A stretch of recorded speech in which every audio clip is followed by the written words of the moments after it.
My next guest found herself part of a group of young women and children forced to surrender their bodies in some of the most evil rituals imaginable. Her own child was used in a human sacrifice ritual. It was only 3 years ago that Lauren Stratford gained the courage to talk about her horrifying experiences publicly. She still receives harassing phone calls and threats from members of the cult. She's the author of this book called Satan's Underground. As a child, my next guest was used also in worshiping the devil, participated in human sacrifice rituals and cannibalism. She says her family has been involved in rituals for generations. She is currently in extensive therapy, suffers from multiple personality disorder, meaning she's blocked out many of the terrifying and painful memories of her childhood. Meet Rachel, who is also in disguise to protect her identity. My next guest treats ritually abused children in her therapist practice. She feels that the problem is much more widespread than any of us can imagine. Says there's no doubt in her mind that the children and adults that she treats are telling the truth. Tina Grossman, we're glad to have all of you join us here on the show. You come from generations of ritualistic abuse? Yes, my family has an extensive family tree, and they keep track of who's been involved and who hasn't been involved. And it's gone back to like 1700.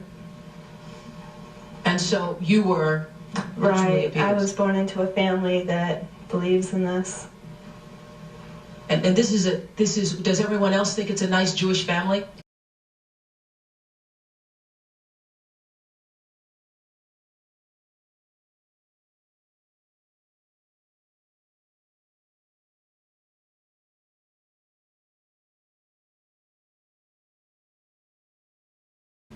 From the outside, you appear to be a nice Jewish girl. Definitely. And you all are worshiping the devil inside the home? Right.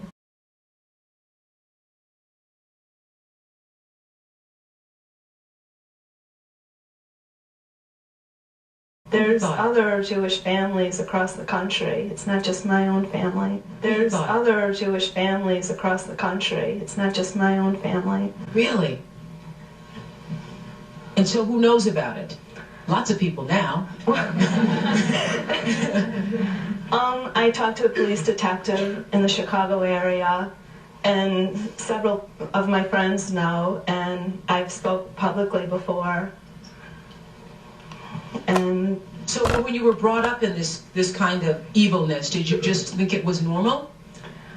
I blacked out a lot of the memories I had because of my multiple personality disorder, but yes, I mean, it's like if you grow up with something, you think it's normal. Mm-hmm. I always thought so. What kinds of things? You don't have to give us the gory details, but what kinds of things went on in the family? Well, there would be rituals in which babies would be sacrificed, and you would have to, you know... Whose babies? There were people who bred babies in our family. No one would know about it. A lot of people were overweight, so you couldn't tell if they were pregnant or not, or they would supposedly go away for a while and then come back. Now, you were telling us earlier that that the practice with the Kilroy death was a religion called Palamayombe, which not all people who practice Palamayombe obviously sacrifice. I think what we're looking at is a worship of evil here. Right. Taking normal or standard religions and converting them to the worship of evil. Right. And I just want to emphasize that you don't have to be Caribbean to do it. No. Yes. The other thing I want to point out, not all Jewish people sacrifice babies. I mean, no. It's not a very typical thing. I just want to point that out.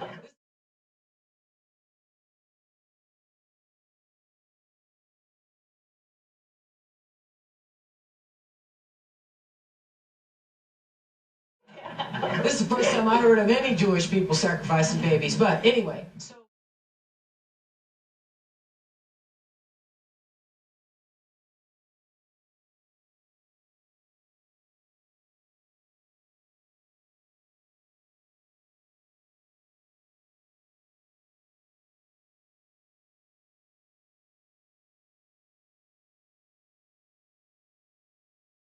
anyway, so you witnessed the sacrifice? Right. When I was very young, I was forced to participate in that, in which I had to sacrifice an infant.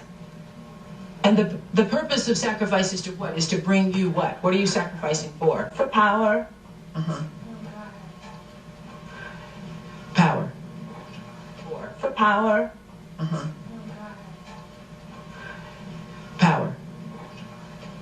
And so, were you ever used? Were you ever used yourself? I was molested. I was raped several times. And what's your mother doing? She's in all of this. What's her role in all of this? I'm not exactly what her role is. I haven't, recovered all of my memories, but her family was extremely involved. She brought me to it. Both of my parents brought me to it. And where is she now? She's lives in the Chicago metropolitan area. She's on the Human Relations Commission of the town that she lives in, and she's an upstanding citizen. Nobody would suspect her. Nobody would suspect anybody involved in it. There's police officers involved in it. There's, doctors, lawyers, Indian chiefs involved in it.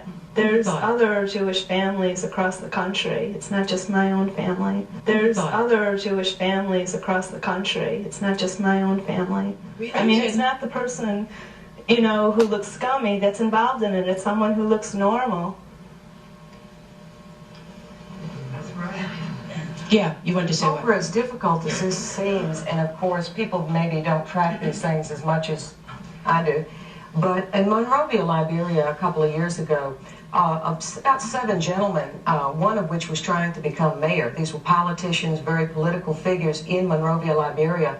Sacrificed, they had an abduction of a 6- and 7-year-old boy, and the religion was juju. Certainly not all people do that in juju, but they believed by sacrificing these children that they would be able to gain political favor through this supernatural belief system.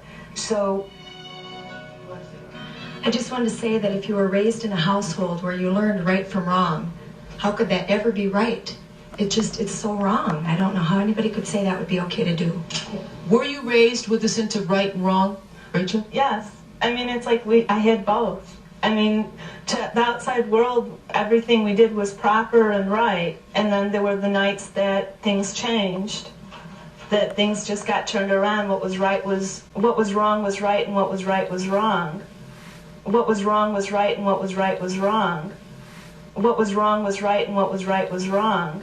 Yes, I think it's important to know that these people definitely believe that Satan is the most powerful person, more powerful than God. And they believe in one time, I believe a lot of these preschool kids are being abused now, so that in future years they will be called to be our future generation. You mean in the Satanists. nursery schools that we hear Yes, about? yes. And these people believe. I mean, it's as much as I believe in my God, in Jesus Christ, they believe in their God as being Satan, that he has more power and he's going to defeat everybody. And Did you once believe that too?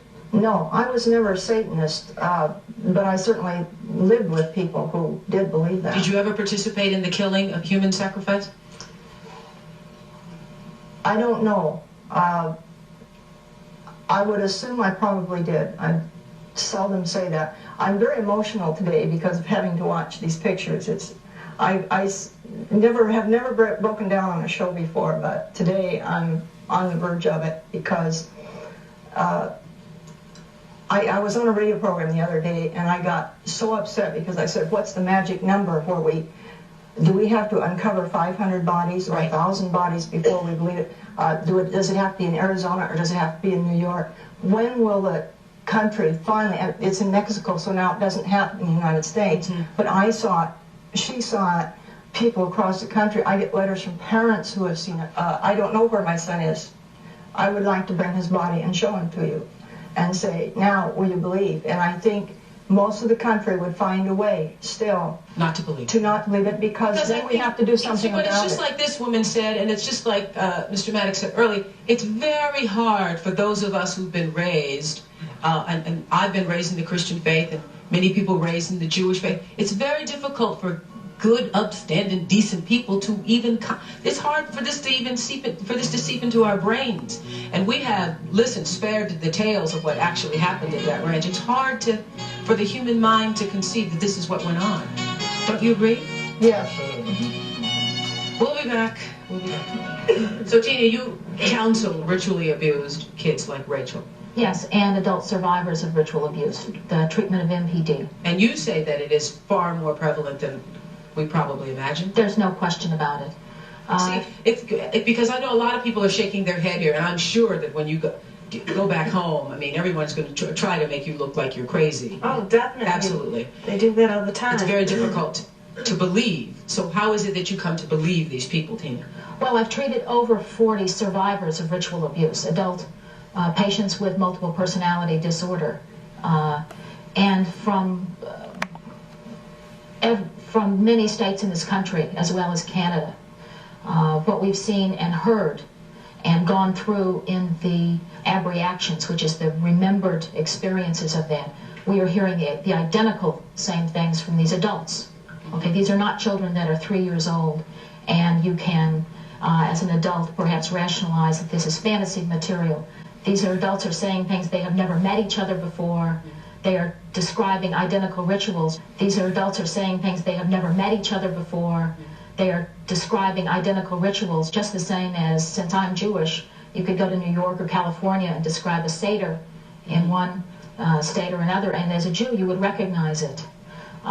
This is the belief system in evil and the power that evil gives you, and as a Jew you would recognize it.